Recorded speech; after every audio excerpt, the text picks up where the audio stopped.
నమస్తే ఫ్రెండ్స్. కార్తీక పౌర్ణమి మాసంలోకెల్లా పుణ్యాన్ని సంపాదించుకునే మాసము ఈ కార్తీక మాసం. కార్తీకము అంటేనే గుర్తుకు వచ్చేది కార్తీక పౌర్ణమి. ఇలా దీపారాధన మనం చేసుకుంటాం.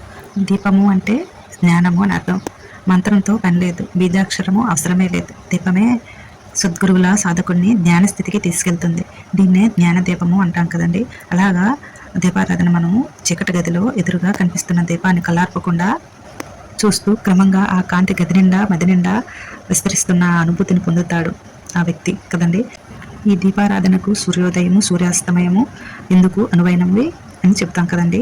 దీపం వలన ఆలోచన స్పష్టత వస్తుంది, జ్ఞాపక శక్తి పెరుగుతుంది. కార్తీక పౌర్ణమి రోజు 365 ఒత్తులు అని మనం ఒకటి మాత్రమే వెలిగిస్తాం కదండి.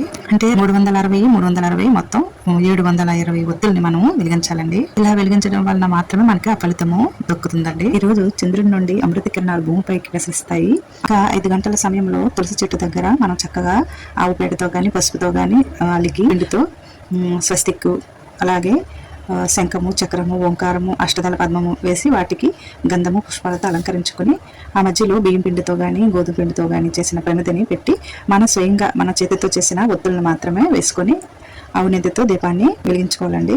అప్పుడు విష్ణు సహస్రనామ పారాయణమని చేసుకోవాలి.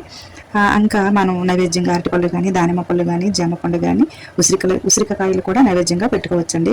ఉపవాసం ఉంటే చాలా మంచిది.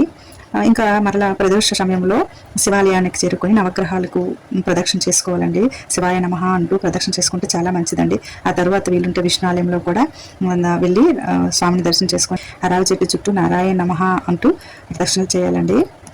అంతేకాదండి, ఆ రోజు తప్పకుండా దేవాలయంలో దీపారాధన చేయాలండి. కార్తీక పౌర్ణమి రోజు తప్పకుండా దీపాలు వెలిగించుకోవాలి.